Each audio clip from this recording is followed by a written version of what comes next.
REVOT 8. The fifth law of anxiety. You must acquiesce to they that are expressing the most anxiety. Now this is a biggie, man, because while the fourth law is you must accept without question the dishonesty that is caused by the first three laws, the fifth law is you must acquiesce to they that are expressing the most anxiety. Now it is a thing that is the fact that if you don't have enough quality information about something important,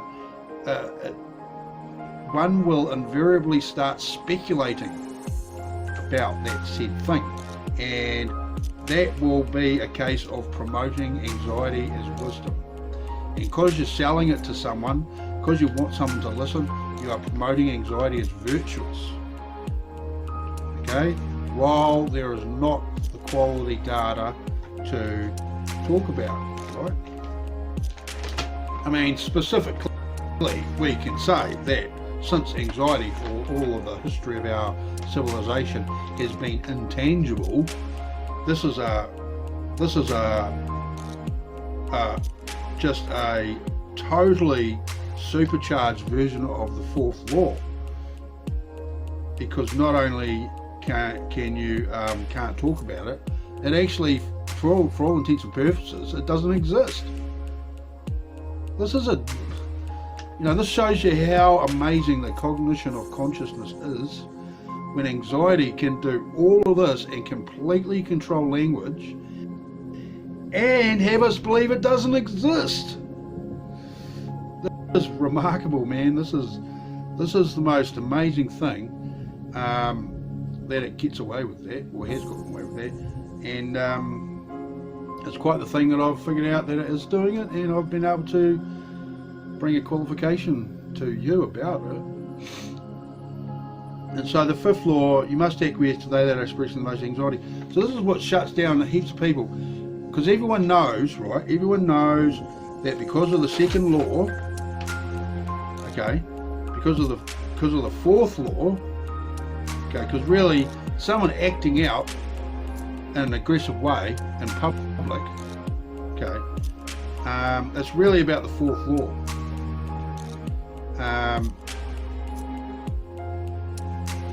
Because this is in the realms of accepting without question the dishonesty, right?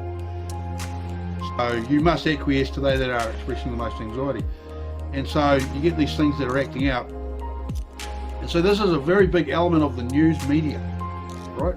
And economists, and political scientists.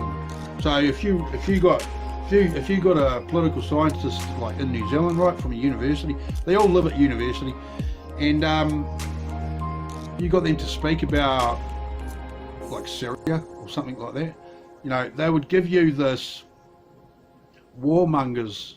They would give you a warmonger opinion. Okay, they would. This invariably means that anxiety is virtuous. Because in that instance, literally the enemy doesn't exist. So confident in they of themselves that they are the righteous. Okay, and so this is what happens. So they promote all this anxiety as wisdom. That's why the news only tells you good news, bad news. It's because that's what they think people like, and it's true. People do like bad news. And this isn't a challenge to some conspiracy theory. I'm making an observation of why people are drawn to drama. Okay, and it's party to the fifth law. If you must acquiesce to they that are expressing the most anxiety, if you must acquiesce to they, it must mean that they're your leader. They're your leader. And so this is just an observation I'm making on how people's feelings get affected by language to have the outcome where one capitulates and one prevails. Okay, and this is the mechanics of that. This is the political mechanism of that, and and this is how that goes down. And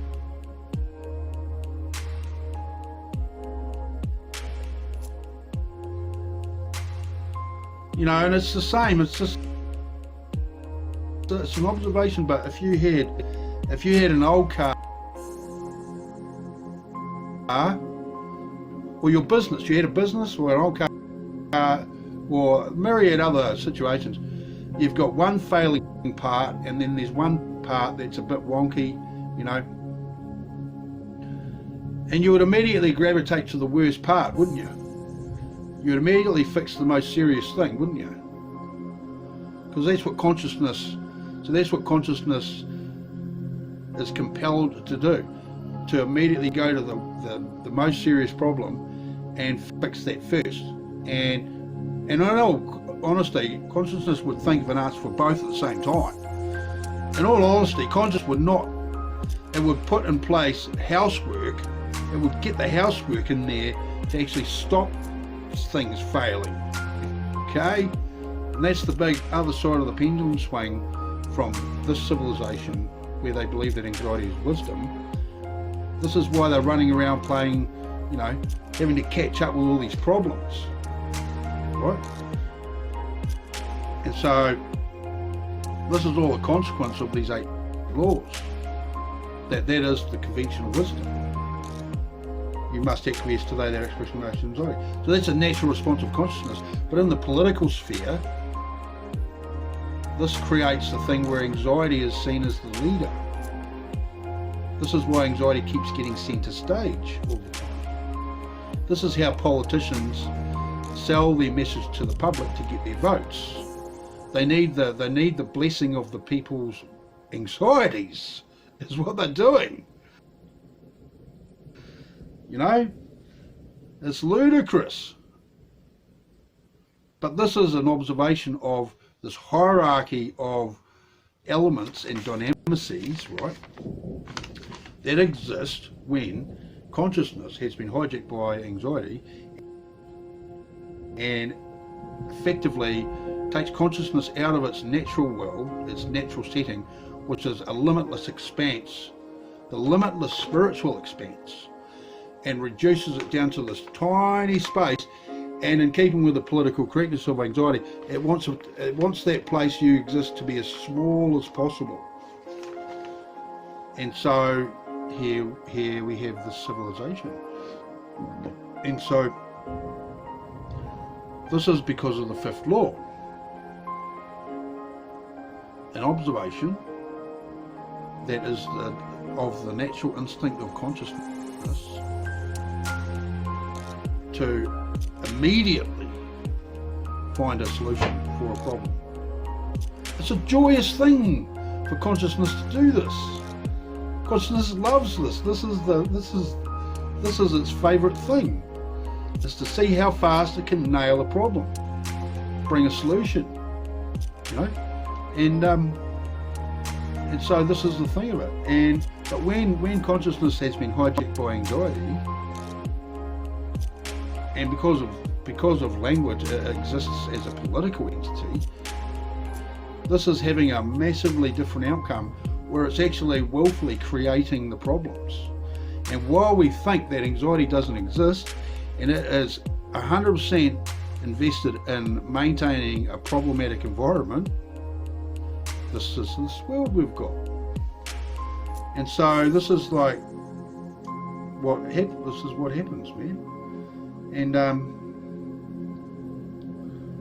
so that's what I can say about that. It's that simple, because you know what, you've all seen it. This is something that's hugely common, and when you are objective, you can see that we all have these issues that come up that we need to attend to. Do I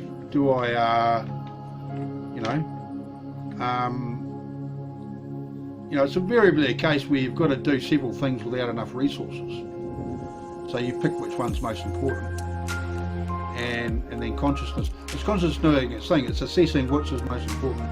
What order should I do things? You know, you develop this plan of action, like literally within about 5 seconds, you can actually analyze this multifaceted equation in your mind, and you can have a really detailed network of things in the environment, and you can come up with a plan and within seconds that this is like that, and that goes there and over here, and I'll do that there, and I'll get that done then, and then this can happen, and then an owner of a business who is invariably a nurturer, they can instinctively make directions, man. They can make a decision about a complex equation, and boom, they're in it, right? And a lot of the time, nurturers have their businesses where they're only maintaining it. It's ticking over, and they're only taking care of housework issues, which is it's the same thing, but it's problems that are vastly smaller. Like if you had a big piece of plant that self-destructed, and you had to materialize another one, and then you've got all the downtime that is down out, and things happen, man. And but when anxiety is seen as virtuous, that makes everything then the political thing. Okay, and there's another evidence of the fifth law, and it's a matter of political optics. But you know how the middle management love paperwork. You go to do something with a government department or a kind of a corporate entity, or even not a corporate entity, even just a business, right? You've got to apply through their middle management, right? And they've just got forms and forms and forms and forms, right? All sorts of forms. If you apply to a job through a temp agency in New Zealand, one of these ones, man, I went through, it was like I was being interrogated by the CIA. They wanted such a detailed level of data about my personal self. I thought I was being interviewed by the police. The reason that they love the pieces of paper and they love to have all that information written down is because actually they have an aversion to communicating, right? The aversion to communicate, and that's why they want everything written down. And it's not because they are really wise and educated and all that. It's because they have an aversion to communicate, and when it's all down on a bit of paper, it in one instance tells you that they have an aversion to communicate, which is going back to the fifth law, going back to the fourth law, tells you that they have a high level of anxiety. The fifth law of anxiety is you must acquiesce to they that are expressing the most anxiety. So when you're petitioning them, you're actually acting out of consciousness, and so of course they're expressing the most anxiety in this mini relationship between yourself and themselves. Okay, so the political optics of that is that they believe they're expressing the most anxiety, and thus is our civilization being developed in the way it has.